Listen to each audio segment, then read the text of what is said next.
It is our pleasure to present to you today a robotic radical prostatectomy as we perform it in the Global Robotics Institute in Orlando, Florida. The peritoneal cavity is inspected using the 30-degree upward-looking lens. The transverse peritoneal incision is made, extending from the left to the right medial umbilical ligaments.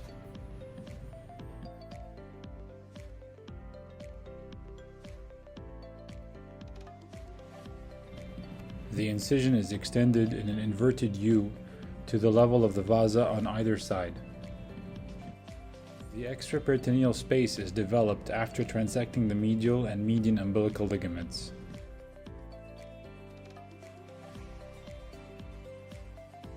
Dissection begins down the midline until the pubic bone is visualized to avoid developing unnecessary dissection planes and to remain within the safe extraperitoneal space.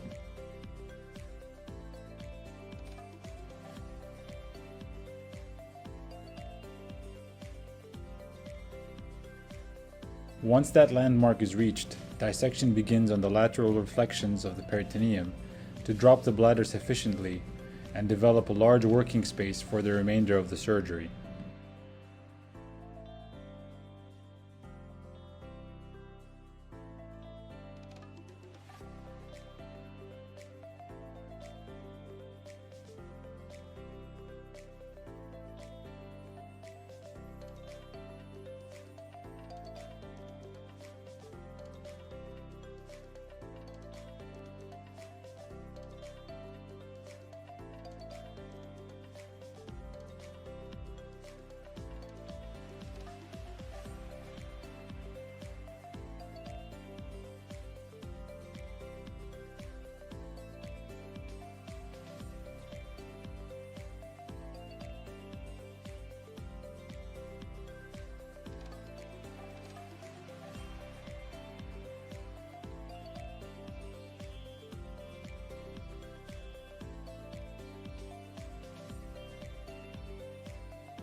This dissection allows the bladder, prostate, and bowel to drop posterior and the remainder of the operation to be performed extraperitoneally. At the end of this step, prostate covered with periprostatic fascia and fat, as well as bladder covered with the layer of fat, is seen. Once the anterior bladder neck fat is removed, the delineation and transection of the prostatovesical junction is performed. The 30-degree downward-looking lens aids in this process, allowing clear visualization of the bladder neck fibers. Care is taken to transect the bladder neck horizontally so as to create a clean and linear transection which will help preserve a uniform bladder neck. Traction is applied throughout using the prograsp and bipolar forceps so as to allow swift and precise dissection of the bladder neck anteriorly.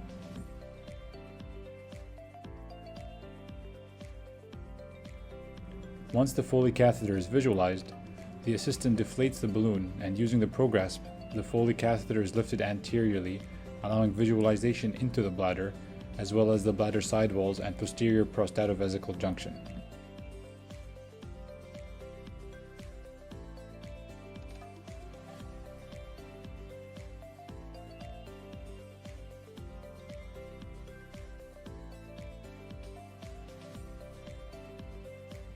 It is important to ensure a uniform and layer-by-layer transection of the bladder neck laterally in order to create a uniform incision and ensure a safe proximal surgical margin. Inspection for both urethral orifices is performed before proceeding to transect the posterior bladder neck.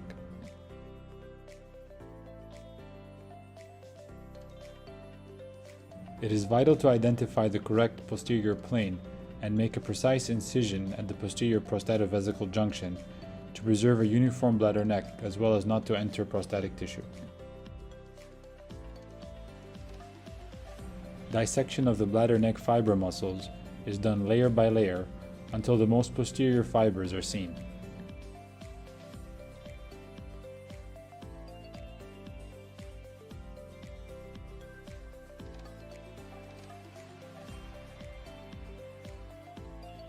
Transection of that layer allows entry into the posterior space, leading to the seminal vesicles.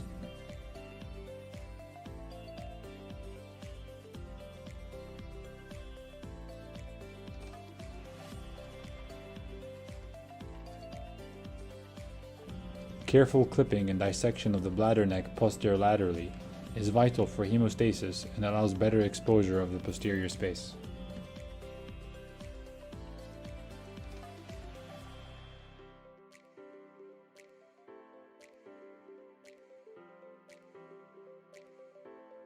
The anterior Denoviers fascia, covering the vasa and seminal vesicles, is now exposed. This layer is incised precisely, exposing the vas and the seminal vesicles. In this step, using meticulous upward traction of the posterior base of the prostate is important to facilitate dissection of the vas and the seminal vesicle.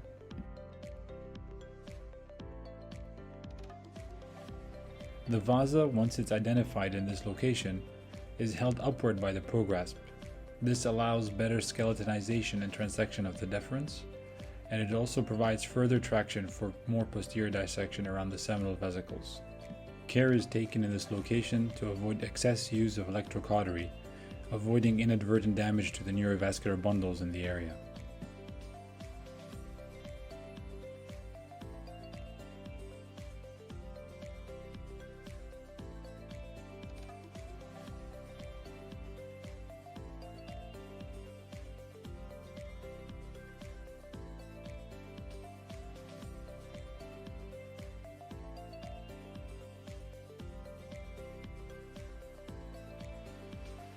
As you can see, most of the motion is blunt dissection of the connective tissue, only cauterizing when necessary, using the bipolar Maryland or a hemolox if needed for hemostasis.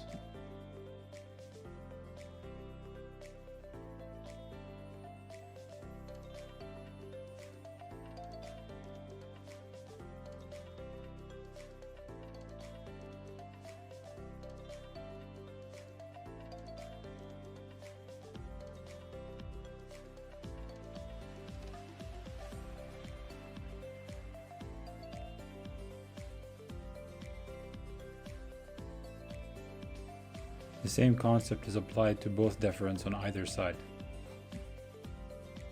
Now both the vasa and seminal vesicles are free, so they are grasped along with the assistant's help, allowing anterior retraction of the prostate and in turn exposing the posterior layer of Denoviers fascia.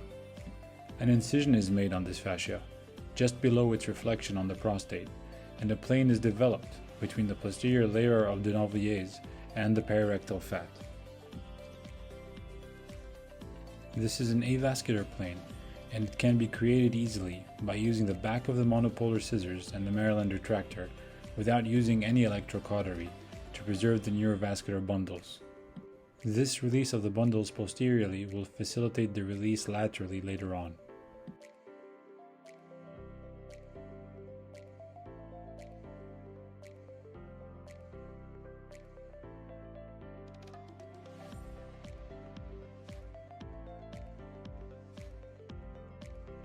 The dissection is carried down to the apex of the prostate posteriorly, and it is also carried from the 5 and 7 o'clock positions to the 1 and 11 o'clock positions on either side of the prostate.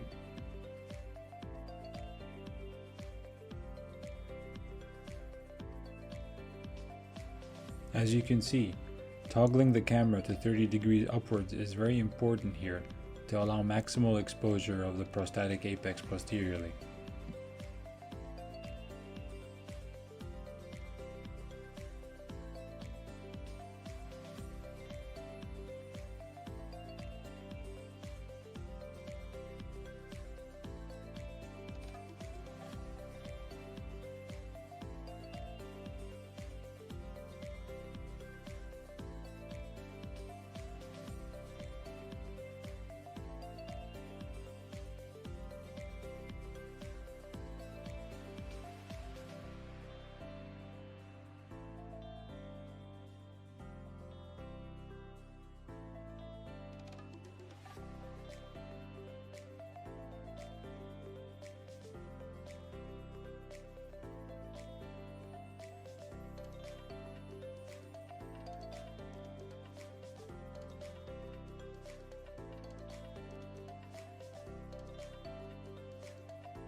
Sharp and blunt dissection of the endopelvic fascia allows visualization by transparency of the posterior plane we just developed, which will allow maximal nerve preservation.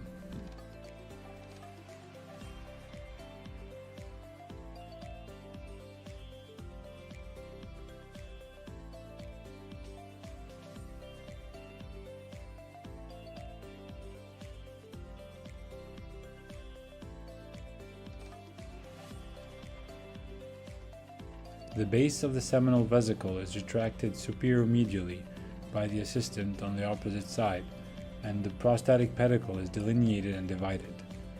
These pedicles lie anterior to the pelvic plexus and neurovascular bundle, and include only prostatic blood supplies.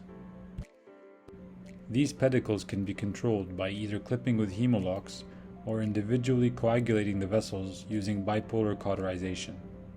During the lateral dissection, we usually preserve as much of the lateral prostatic fascia as possible in order to minimize any trauma to the neurovascular bundle beneath it. We continue the dissection closer to the apical portion of the prostate to communicate both the lateral and posterior planes which we previously dissected.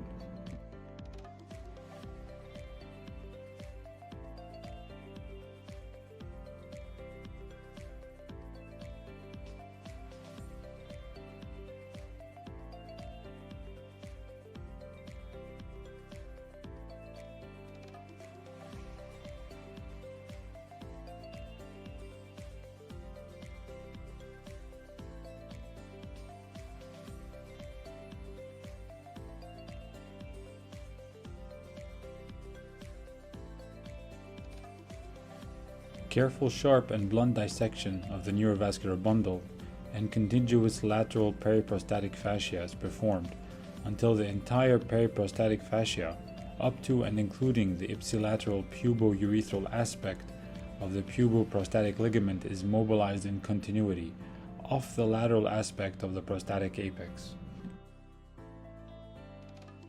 This plane is mostly avascular, except anteriorly where the fascia is fused with the puboprostatic ligaments, capsule, and venous plexus.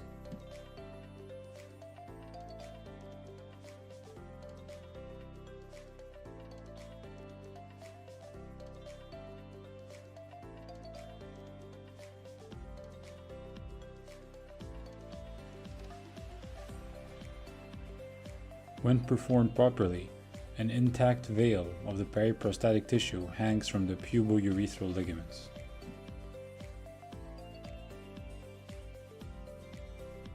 Using robotic scissors and bipolar Maryland forceps, the puboprostatic ligaments are incised where they insert into the apical prostatic notch.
The plane between the urethra and the dorsal venous complex is gently developed to expose the anterior urethral wall. Using a running barbed suture, oversewing of the dorsal venous sinus is performed in 2 layers to prevent further bleeding.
To minimize the possibility of a positive apical margin, the anterior wall of the urethra is transected with cold scissors a few millimeters distal to the apex of the prostate.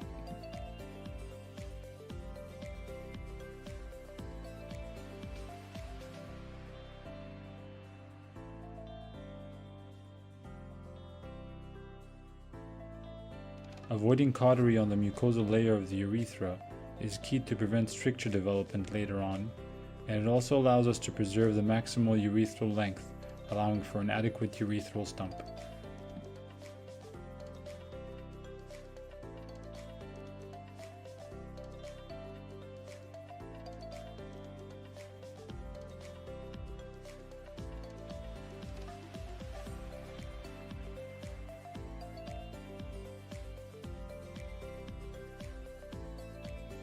The posterior apical lip of the prostate is transected with caution to avoid a positive surgical margin, as well as preserve as much of the urethral sphincter as possible in order to maximize continence postoperatively.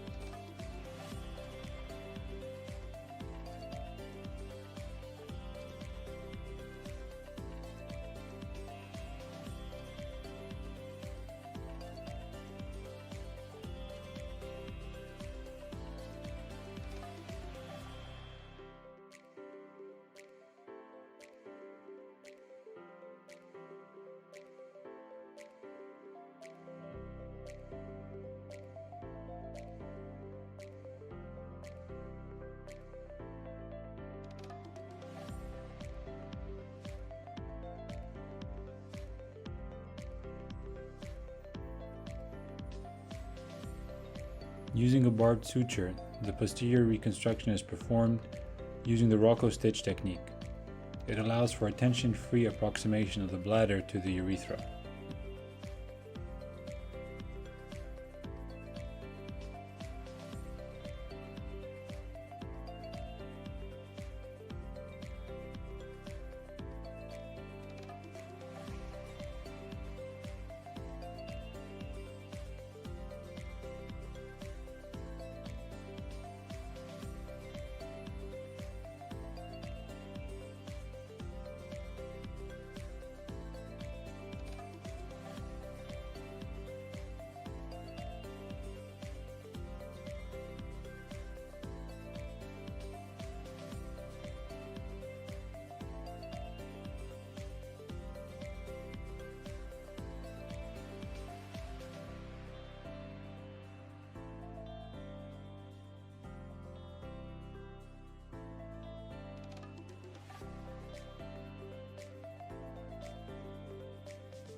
Using a bidirectional, continuous, barbed suture, a watertight anastomosis is performed, beginning in the posterior aspect of the urethra and making its way round on both sides to end anteriorly.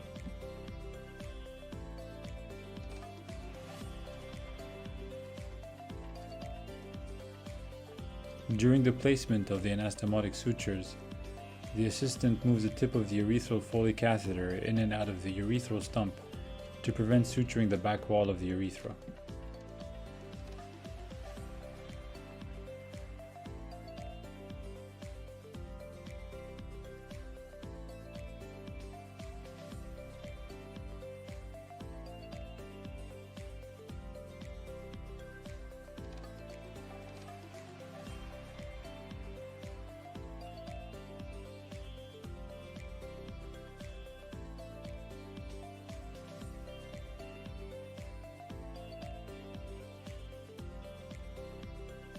Cinching of the sutures is performed at the end of the anastomosis instead of after every suture to prevent urethral tearing as well as allow adequate room to throw the sutures correctly.